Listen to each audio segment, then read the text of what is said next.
어떤 특별한 건축물이나 어떤 행사장에는 이 모형이라는 게 있습니다. 제가 전에 어디서 봤는지 정확히 기억은 나지는 않습니다만 이 서해대교가 건축되기 전에 서해대교의 모형을 어느 그 관공서에서 봤는지 뭐 어디 휴게소에서 봤는지 기억이 나지 않습니다. 그걸 보면서 여기 완성될 서해대교가 이런 모양이구나, 이런 걸 본 적이 있어요. 그뿐만이 아니죠.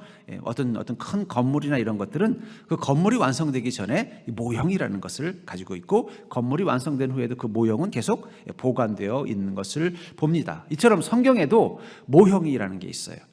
구약은 신약의 모형입니다. 그래서 우리가 예수님의 말씀, 또 예수 그리스도 이후에 사도의 삶이 기록된 신약만을 경전으로 믿지 않고 구약도 하나님의 말씀으로 믿는 이유는 구약이 신약의 모형이기 때문입니다. 그리고 또 구약에 나오는 인물들 중에는 예수 그리스도의 모형에 해당되는 삶을 살았던 그리스도인들이 언급됩니다.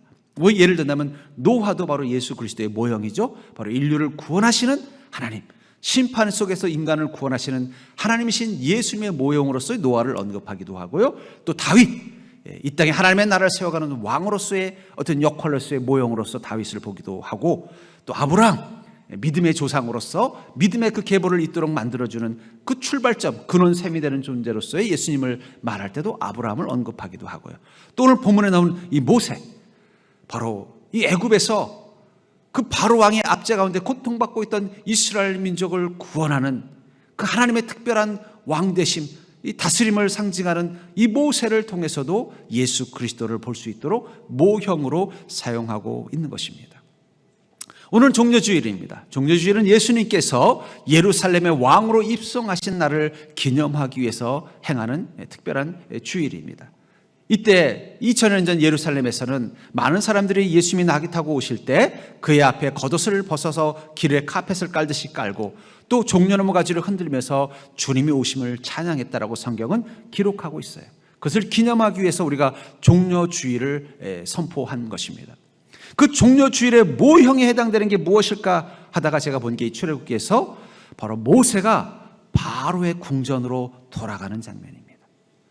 그 바로의 궁전에 들어가 한때는 모세가 머물던 그 왕궁에 모세가 하나님을 대신하여 가서 이스라엘 민족을 구원하는 지도자, 왕의 역할을 감당하기 위해서 바로의 궁전에 입성하는 이 장면을 통해서 우리는 종려주일의 모형을 볼 수 있는 것입니다. 그리고 그것을 통해서 이 종려주일이 우리에게 어떤 의미인가가 보다 분명하고 선명하게 이해될 수 있다고 생각합니다. 그러니까 이 모형의 장점은 뭐냐면 소위 말하는 원래의 모습에 대한 분명한 이해도를 갖게 만든다는 거예요. 뭐 예를 들면 마치 이런 것이죠.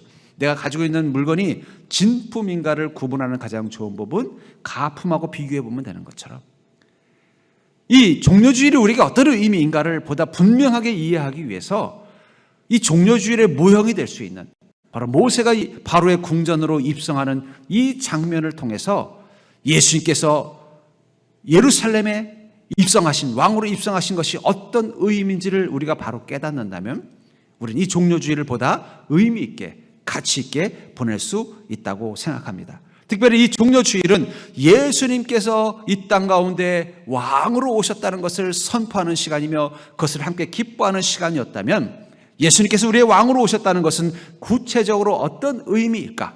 저는 이 종려주일을 통해서 예수님이 우리의 왕으로 오신 것의 의미가 무엇인지를 바로 깨닫는 믿음이 되기를 주의 이름으로 축복합니다. 먼저 우리가 죄와 사망의 지배를 받는 인생이었다는 사실을 우리는 깨닫게 된다는 거예요. 예수님이 왕으로 오는 이 시점이 바로 우리가 죄와 사망의 지배를 받는 인생으로 살고 있는 시점이었다는 사실을 깨닫게 된다는 것입니다. 출애굽기 2장 23절부터 24절에 보면은 하나님께서 모세를 불러서 모세라고 바로에게 다시 돌아가서 그 바로로부터 이스라엘 민족을 구원하라고 명령하실 때 이렇게 말씀하고 있습니다. 여러 해 후에 애굽 왕은 죽었고 이스라엘 자손은 고된 노동으로 말미암아 탄식하며 부르짖으니 그 고된 노동으로 말미암아 부르짖는 소리가 하나님께 상달된지라 하나님이 그들의 고통 소리를 들으시고 하나님이 아브라함과 이삭과 야곱에게 세운 그 언약을 기억하사 하나님께서 모세를 애굽 왕에게 다시 보낸, 바로 왕의 궁전으로 보낸 이유가 뭐라고 말하고 있어요? 그것은 하나님의 백성들의 이스라엘 민족이 그 애굽 땅에서 고된 노동, 인생의 삶의 무게로 말미암아 탄식하며 부르짖고 있다라고 말하고 있다는 것입니다. 하나님께서 그 고통의 소리를 들으셨기 때문이라고 말하고 있다는 거예요. 마찬가지입니다. 예수님께서 이 땅 가운데 왕으로 오신 이유가 무엇일까요?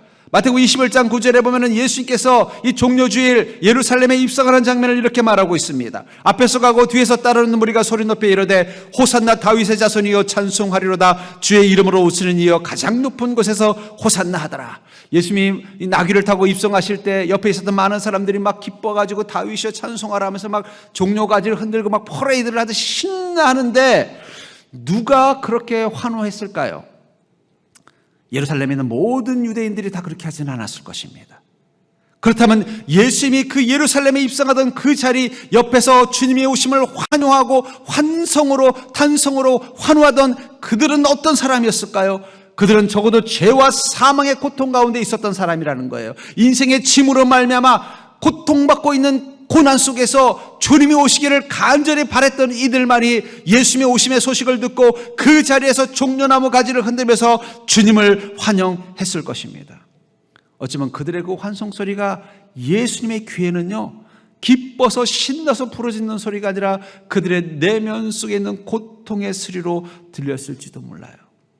마치 타지에 가서 직장 생활을 하느라고 떠난 아들이 바빠가지고 제대로 집에도 한번 못 오고 그렇게 있다가 어떻게 명절에 한번 시간을 내서 와서는 엄마, 내가 엄마가 해주는 된장찌개가 먹고 싶어. 그래가지고 엄마가 맛있게 된장찌개를 끓여줬더니 밥을 막 2공기, 3공기를 허겁지겁 먹을 때 엄마는 기쁠까요? 속상할까요? 아유, 이것이 저 타지에 가서 얼마나 못 먹었으면은 이 된장찌개 하나 가지고 밥을 3공기씩이나 먹나. 집에 있을 때는 된장찌개 주면 고기 안 준다고 맨날 툴툴거리던 녀석이 저 타지에 가서 얼마나 음식을 제대로 입에 맞지 않는 음식 먹으면서 살았으면은 엄마가 해주는 이 된장찌개 하나 때문에 이렇게 좋아할까? 우리 아들이 신나서 먹는 그 모습이 엄마 마음에는 뭐가 되겠어요? 안타까움이 되는 거예요. 이놈이 얼마나 고생했으면, 얼마나 음식도 못 먹고 얼마나 제대로 먹지도 못하면 이 고생했을까? 엄마 마음이 더 아픈 거예요. 차라리 아이 엄마 뭐 나 맨날 잘 먹어, 이거 맛도 없어, 그러면 좀 서운하지만 뭐예요? 그래도 잘 먹고 산다니까 다행이네 이럴 텐데 엄마가 해준 음식이 맛있다고 기뻐하는 걸 보면 더 고통스러운 거예요. 주님이 오신 걸 보고 기뻐하는 그들을 보면서 주님은 마음에 아팠을 것입니다. 아유, 이것들이 얼마나 인생의 그 고통 속에서 괴로웠으면 내가 온다는 이 사실에 이 기뻐하면서 종려나무 가지를 흔들고 자기의 겉옷을 벗어서 내 앞에 깔고 이렇게 찬양할까? 어쩌면 우리 시대에도 그렇죠. 입으로는 웃지만 마음은 통곡하고 있습니다. 사람들 보면요, 다 얼굴에 보면 아무 문제 없는 것처럼 표정 짓고 살지만 마음속에서는 마치 이 애굽에 있었던 이스라엘 민족처럼 하나님 앞에 눈물로 통곡하고 있다는 거예요. 중요한 건 주님께서 그 고통의 소리를 들으셨다라는 거예요. 우리 아까 불렀던 우리 크루세이드 찬양팀이 불렀던 시간을 뚫고, 그 찬양 참 은혜스럽죠. 그 찬양의 가사가 이런 것입니다. 당신은 시간을 뚫고 이 땅 가운데 오셨네. 우리 없는 하늘 원치 않아 우리 삶에 오셨네. 자신의 편안 버리고 우리에게 평안 주셨네. 가장 낮은 자의 모습으로 우리 삶에 오셨네. 하나님, 우리와 영원히 함께 하시네. 꿈없는 우리에게 그 나라 보여주시네. 연약한 자들의 친구가 되어주시고 힘없는 우리의 인생을 위로하시네. 예수, 이곳에 우리와 함께 영원히. 예수, 이곳에 우리와 함께 영원히. 저는 이 찬양의 가사를 음미하다가 주님이 우리 모습을 너무 잘 알고 계시는구나. 우리가 어떤 모습을 살고 있어요? 평안이 없는 삶. 그래서 어떻게 하신 것입니까? 예수님이 자신의 편안을 버리고 평안이 없는 우리 삶 가운데 평안을 주시려고 우리 가운데 오셨다는 거예요. 그 말은 예수님이 없는 우리 삶에는 평안이 없더라는 거예요. 가장 낮은 자의 모습. 왜 예수님은 가장 낮은 자의 모습으로 왔을까요? 우리가 바로 그런 인생을 살고 있기 때문이에요. 너무나 작고 초라한 마음으로 사는 거예요. 인생에 대한 자존감이 바닥이 되어서 자기 자신에 대해서 늘 열등감과 또 후회와 또 자기 혐오를 가지고 사는 우리 인생 보면서 주님이 너무너무 속상해서 가장 낮은 자리에 오셨다는 거예요. 우리 인생의 꿈을 잃어버리고 목표를 잃어버리고 방향을 잃어버린 우리 삶, 주님이 보다 못해 너무 안타까워서 우리에게 꿈을 주시기 위해서 우리 가운데 오셨다는 거예요. 우리가 너무 연약하고 힘없는 자처럼 밥 한 끼 제대로 먹지 못한 그 아들 같은 모습으로 사니까 마치 어머니가 그 아들 속상해서 바리바리 음식 싸가지고 아들 보러 올라가는 것처럼 하나님께서 우리에게 힘 주시기 위해서 우리 가운데 오셨다는 거예요. 이 가사를 들으면서 그렇구나, 우리가 그렇구나, 평안이 없는 삶을 살고 있고 초라한 마음으로 살고 있고 꿈을 잃은 모습으로 살고 있고 연약하고 힘없는 얼굴로 살고 있구나. 왜 그렇게 됐을까요? 왜 애굽에 살던 이스라엘 민족은 평안이 없고 늘 자존감이 낮은 초라한 마음으로 꿈을 잃고 연약하고 힘없는 얼굴로 살 수밖에 없었을까요? 그것은 그들을 미워하고 괴롭히는 바로라는 왕이 그들을 지배하고 다스리고 있었기 때문이라는 거예요. 왜 우리 삶에 평안이 없을까요? 왜 우리는 우리 잦은 나중감을 가지고 살 수밖에 없을까요? 왜 우리는 열심히 살지만 인생의 목표와 방향을 잃어버리고 꿈을 잃어버리고 그냥 하루하루 그냥 주어진 삶에 무의미하게 살아가는 존재가 됐을까요? 왜 우리는 늘 힘없고 지친 표정으로 하루하루를 살아가야 될까요? 그것은 우리가 행복하고 우리가 부흥하기를 우리를 다스리는 세상의 공중 권세와 세상의 힘은 원하지 않기 때문이에요. 애굽에 있었던 이스라엘 민족이 부흥하고 번성하기를 원하지 않던 바로의 왕은 어떻게든지 그들을 초라하게 만들려고 끊임없이 노역을 행하고 그들을 끊임없이 고통을 준 것입니다. 어쩌면 그곳은 애굽에서 있었던 이스라엘 민족은 어떤 마음으로 살았을까요? 나는 아무 형편없는 인생이야. 난 실패한 인생이야. 나는 쓸모없는 인생이야. 나는 자기 자식도 하나 지킬 수 없는 무능한 인생이야. 그런 절망의 마음을 가지고 그냥 죽지 못해 사는 마음으로 하루하루 살고 있었다는 거예요. 그런 그들의 고통 소리를 주님이 들으시고 어떻게 한 것입니까? 모세와 함께 오신 것입니다. 우리의 주인이 되기 위하여, 이스라엘 민족의 주인이 되기 위하여 모세와 함께 오신 것입니다. 예수님께서는요, 우리의 주인이 되기 위하여 오신 것입니다. 그래서 우리 아까 그 찬양에서 참 제 마음속에 있는 게 뭐냐면, 예수 이곳에 우리와 영원히. 주님께서 우리가 고통 속에 사는, 평안을 잃어버리고 늘 낮은 자존감으로 열등감으로 살아가고 인생의 목표와 꿈을 잃어버리고 연약하고 힘없는 모습으로 사는 우리를 보다 못해서 우리에게로 친히 오셨다는 거예요. 그래서 어떻게 했다고 말하고 있어요? 우리에게 평안을 주시고, 그리고 우리와 함께 이 작고 낮은 자의 가운데 함께 하심으로 우리의 자존감을 회복시켜 주시며, 우리가 잃어버린 꿈을 다시 회복할 수 있고, 아니 그 꿈이 하나님의 나라를 향한 꿈으로 더 성장하도록 만들어 주시며, 연약한 우리의 친구가 되고 우리의 위로가 돼서 우리에게 새 힘 불어넣어 주시기 위해서 이곳에 우리와 함께 영원히 계시려고 하나님은 예수 그리스도로 우리 가운데 오셨다는 것입니다. 그러므로 사랑하는 성도님들, 이제 지금 우리에게 필요한 것은 무엇일까요? 내 인생의 고통의 근원이 나를 지배하고 다스리는 왕이 예수 그리스도가 아니었기 때문이라는 사실을 깨닫는 것입니다. 애굽에 있었던 이스라엘 민족이 그 인생의 무거운 짐으로 고통받았던 이유는 자기 자식 하나도 지켜낼 수 없는 무능한 존재로 살 수밖에 없었던 이유는 그들을 다스리고 지배하던 왕이 하나님이 아니라 바로와 바로의 신이었기 때문이라는 사실을 깨달았을 때 그들은 용기를 내서 모세와 함께 하신 그 하나님을 따라 그 애굽에서 나올 수 있었던 것처럼 우리는 우리의 왕이 예수 그리스도가 되어야만 우린 비로소 평안을, 우리의 낮아진 자존감을 회복하며 다시 한번 우리 인생의 목표와 꿈을 찾고, 그리고 다시 한번 내 안에 주시는 성령의 힘을 의지해서 당당하게 살아가는 인생으로 바뀔 수 있는 것입니다. 그러므로 우리에게 지금 필요한 것은 무엇일까요? 바로 예수 그리스도를 영접하는 것입니다. 예수님을 영접한다는 것은 다른 말로 표현한다면 바로 예수님을 우리의 새 왕으로 모시는 것입니다. 27절과 28절을 보시면, 여호와께서 아론에게 이르시되 광야에 가서 모세를 맞으라 하시매 그가 가서 하나님의 산에서 모세를 만나 그에게 입맞추니 모세가 여호와께서 자기에게 분부하여 보낸 모든 말씀과 여호와께서 자기에게 명령하신 모든 이적을 아론에게 알리니라. 왜? 모세를 맞으라 라고 말하고 있다는 거예요.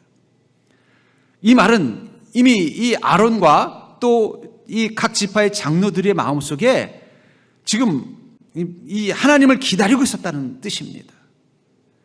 아마 이 이스라엘 민족, 그 애굽에 있었던 이스라엘 민족에게도 소망이 있었던 것 같아요. 창세기 50장 24절부터 25절에 보면은 그들이 처음 애굽에 정착하게 됐던 계기가 바로 이 요셉이라는 조상 때문입니다.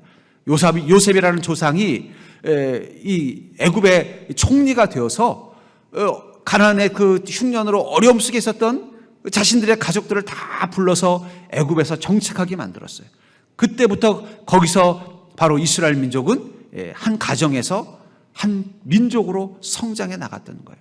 근데 그 요셉이 마지막으로 죽기 직전에 자신의 가족들 그리고 자신들의 후손들을 향해서 이렇게 예언을 하는 장면이 나옵니다. 창세기 50장 24절 25절에 보면은 요셉이 그의 형제들에게 이르되 나는 죽을 것이나 하나님이 당신들을 돌보시고 당신들을 이 땅에서 인도하여 내사 아브라함과 이삭과 야곱에게 맹세하신 땅에 이르게 하시리라 하고 요셉이 또 이스라엘 자손에게 맹세시켜 이르기를 하나님이 반드시 당신들을 돌보시리니 당신들은 여기서 내 해골을 메고 올라가겠다 하라 하였더라. 요셉이 죽기 전에 예언을 하나 해요. 무엇이라고 말하냐면 반드시 우리 후손들 가운데 하나님께서 때가 되면은 이 땅에서 인도하여서 우리의 조상인 아브라함과 이삭과 야곱에게 주시기로 약속하신 그 땅에 가도록 하실 그날이 올 것이다. 그때에 나의 유골도 함께 가져가서 그 땅에 묻어다오. 그것을 유언처럼 예언했다는 거예요. 아마 그랬기 때문에 이스라엘 민족은 400년의 시간 동안 아마 요셉의 그 유골을 땅에 묻지 않았을 거예요. 묻지 않고 어떻게 해요? 기념할 수 있는 곳에 잘 보관해 놓고 그걸 볼 때마다 뭐예요? 하나님께서 우리에게 약속하셨다. 언젠가 반드시 이 애굽 땅에서 나와서 우리의 조상에게 약속하신 그 가나안 땅으로 들어가도록 약속하셨다라는 그 소망을 품고 있었을 것입니다. 그 소망은 그들의 삶 가운데 고통과 어려움과 문제, 그 땅에서 사는 것이 너무 힘들어질수록 그들의 소망은 더욱더 강력해졌고 더 강렬해졌을 것입니다. 간절해졌을 것입니다. 그리고 그 강력하고 간절한 순간 하나님께서 모세를 보낸 거예요. 그 순간 그들은 너무너무 기뻐서 어떻게 해요? 모세를 영접한 것입니다. 하나님께서 이스라엘 민족에게 가나안 땅의 소망을 주기 위해서 요셉의 유골을 그들 한가운데 남겨 놓으셨다면 예수 그리스도의 죽음의 흔적을 상징하는 이 십자가는 우리에게 천국에 대한 소망과 그 하나님의 약속을 잊지 않도록 우리에게 주신 요셉의 유골과 같은 거예요. 그러니까 여러분들은 저 십자가를 보면 무엇이 떠올라야 돼요? 저 십자가를 통해 예수님이 하신 예언. 내가 반드시 다시 돌아오리니 그때는 너희가 이곳에 있지 아니하고 새 하늘과 새 땅 저 천국에서 나와 함께 영원히 안식을 누리게 될 것이다. 그 소망은 우리가 이 땅의 삶이 고달파지고 이 땅의 삶이 무인해지고 이 땅의 삶 속에 기쁨을 잃어가면 잃어갈수록 우리 가슴 가운데 더 선명해질 것입니다. 애굽에서 그 바로의 그 폭정 앞에 고통받던 이스라엘 민족의 마음 가운데 그 요셉의 유골이 하나님의 약속에 대한 그 소망을 더 분명하게 만들어 준 것처럼 우리가 이 땅 가운데서 이 악한 왕, 악한 세상의 공중권세 잡은 마귀의 핍박 때문에 우리 삶의 평안과 기쁨과 이 낮은 자존감과 연약함으로 살아가면 살아갈수록 우리 마음 가운데 저 십자가는 하나님이 우리에게 주신 그 약속에 대한 소망을 더욱더 분명하게 만들어 줄 것입니다.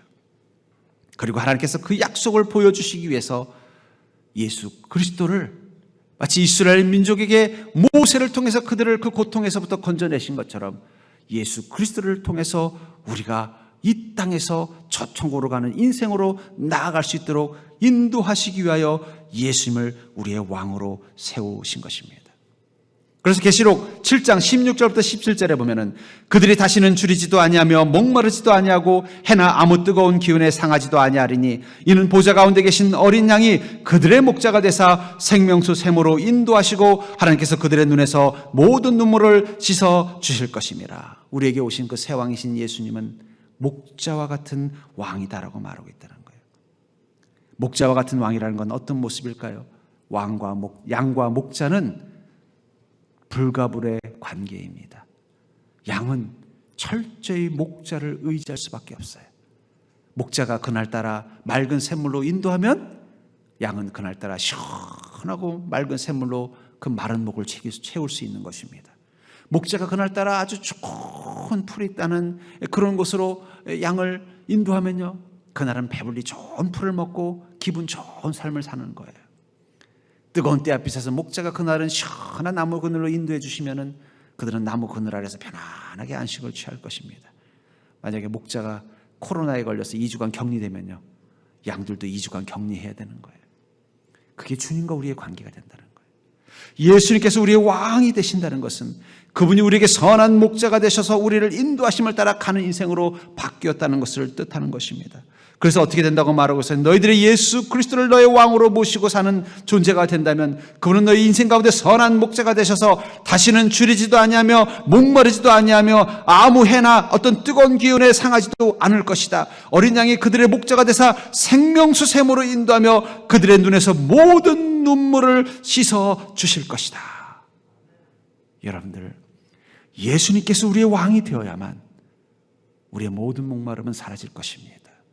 예수님께서 우리의 왕이 되었음을 고백하고 우리가 그분을 선한 목자로 우리가 그분을 따르고 신뢰하며 그분을 사랑하는 마음으로 살아가는 순간 주님은 우리 안에 있는 모든 눈물을 깨끗하게 씻어 주신다는 거예요.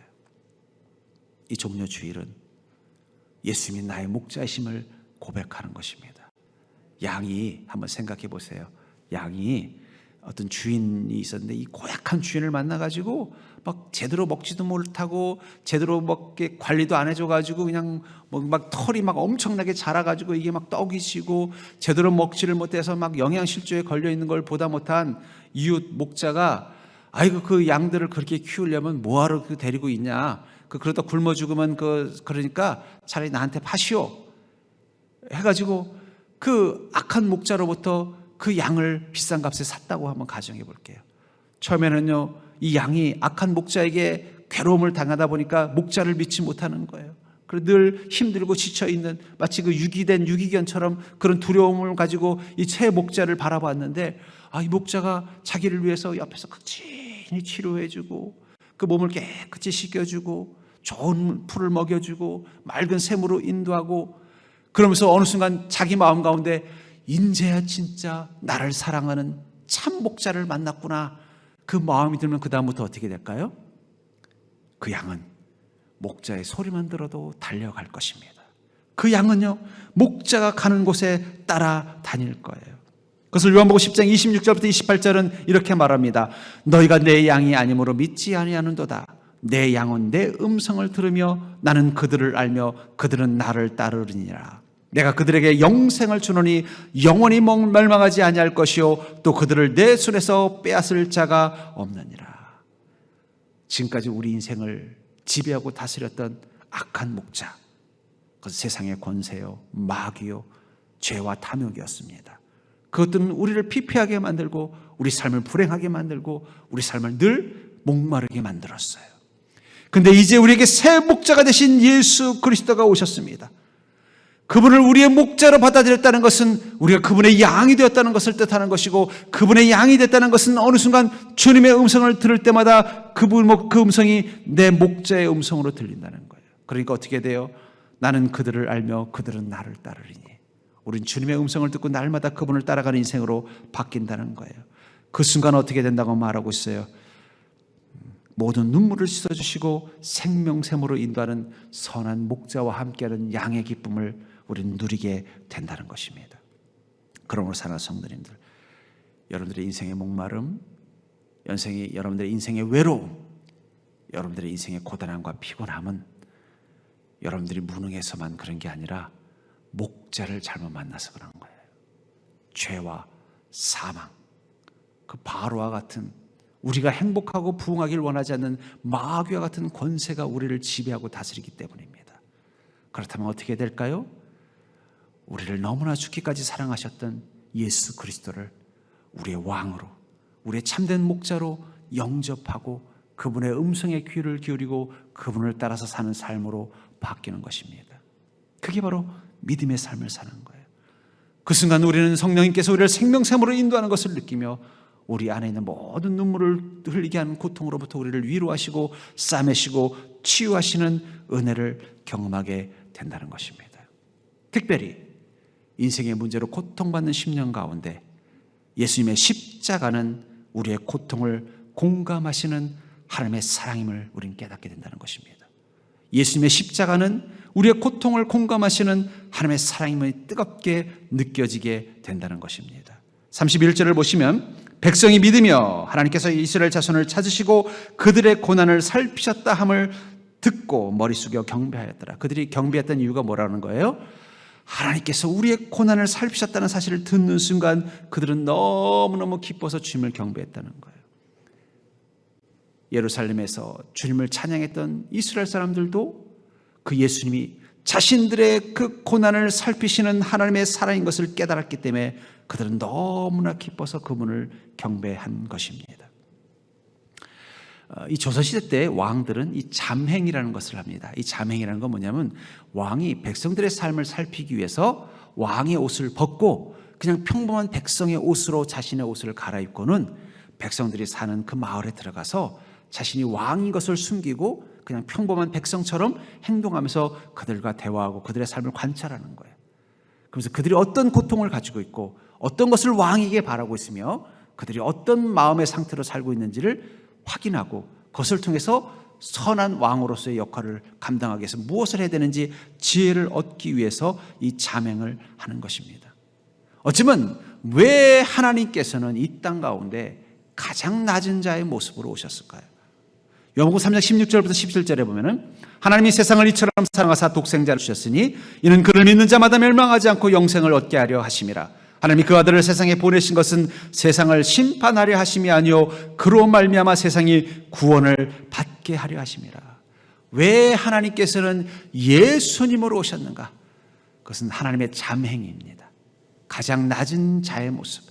그래서 하나님은 인간으로 오실 때도 저 궁전에서 오시지 않고 또 저 화려한 곳에서 오시지 않고 나사렛에 가난한 목수의 아들로서 이 땅 가운데 계시면서 우리의 삶을 살피시고 우리의 고통을 살피셨다는 거예요.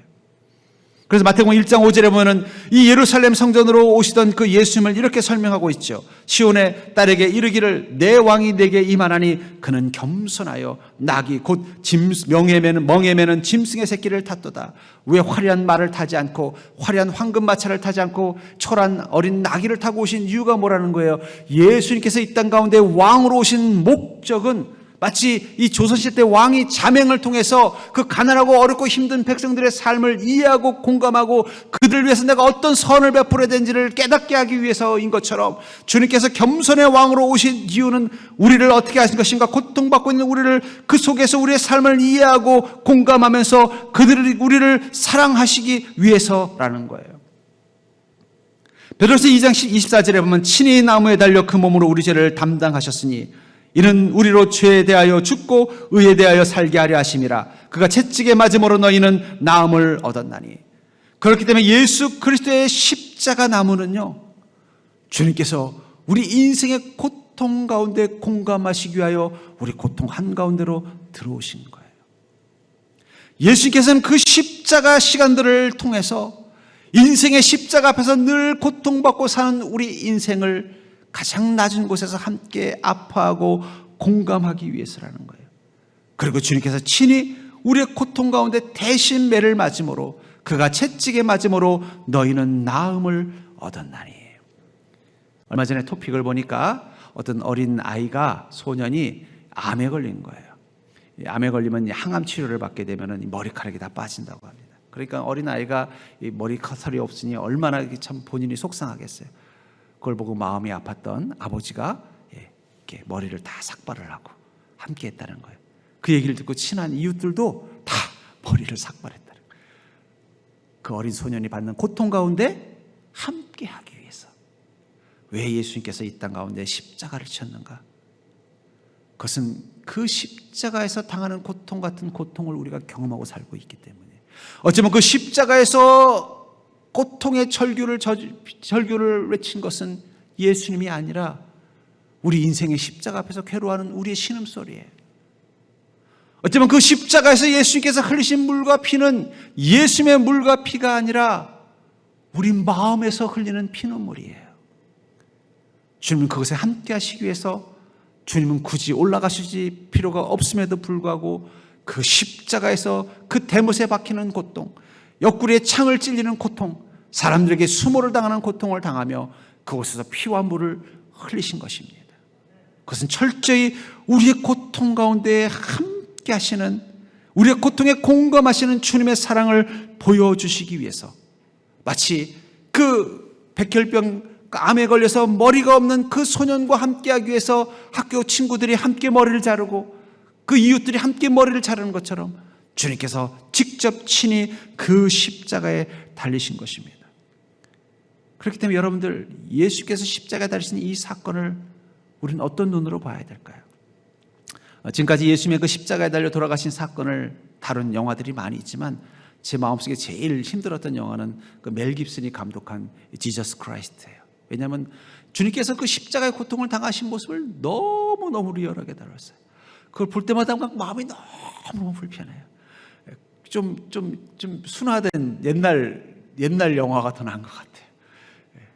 근데 사실은 주님은요, 그 지저스 크라이스트, 멜 깁슨이 감독한 그 영화에 나오는 그 십자가에 달린 모습으로 고통받으셨어요.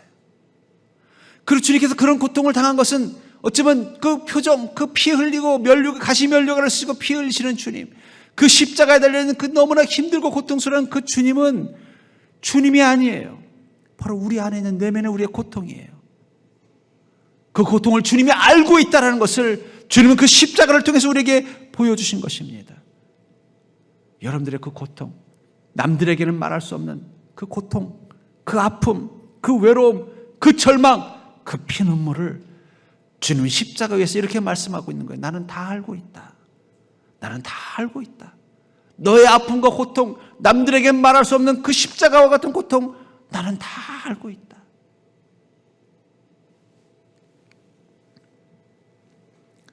그 사실을 깨달았기 때문에 사람들은 호산나 다윗의 자손이여. 이 호산나라는 말은 히브리어로 구원하소서, 나를 이 고통으로부터 구원하소서, 나의 왕 되신 예수님. 그 고백을 이 종료주일 주님 앞에서 했던 것입니다. 전 그런 의미에서 종료주일은 우리가 주님을 환영하는 시간이 아니라 하나님이 우리를 환영했던 시간입니다. 마치 애굽에 있었던 이 노예로 살던 이스라엘 민족이 그 고통 가운데 있을 때 주님이 그들을 만나 주신 것처럼 이 종료주일은 우리가 주님의 오심을 기뻐하고 환영하는 자리가 아니라 고통받고 있는 우리 인생을 주님이 맞아주시는 자리라는 거예요. 우리 아까 우리 봉헌송으로 불렀던 이 공감하시네, 그것도 동일한 이 위러브라는 이 찬양팀이 불렀던 그 찬양인데, 그 가사를 묵상해 보면 이런 말이 있죠.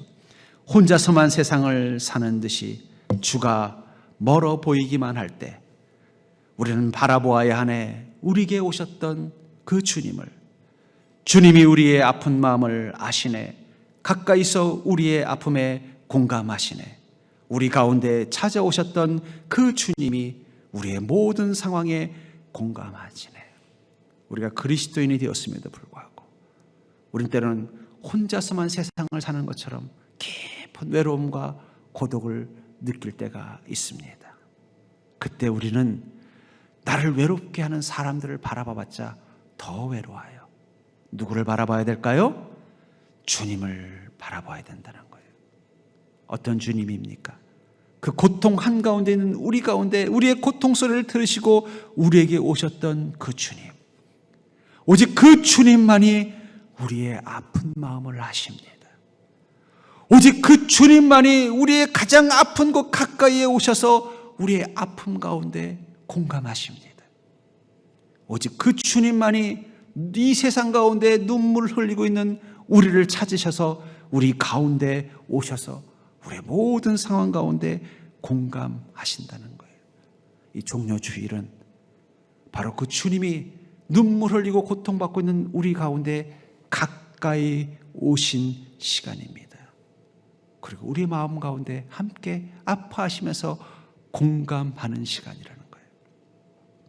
저는 이 종료주일과 이 고난주간을 통해서 다시 한번 우리가 우리의 왕 되신 주님을 바라보며 우리의 마음을 알아주시고 우리의 고통을 받아주시는 그 주님 앞에 여러분들이 마음을 열어 주님께 그 아픔을 내어놓고 그 은혜 앞에 주님을 찬양하며 그 십자가 앞에서 우리를 향하여 내가 이렇게 너희들의 고통을 알고 있으며 너희들의 아픔을 알고 있으며 내가 너희를 위하여 그 고통과 아픔을 대신 감당하겠다라는 그 주님의 사랑을 깨닫고 발견하는 그런 복된 시간이 되기를 주의 이름으로 간절히 축복합니다.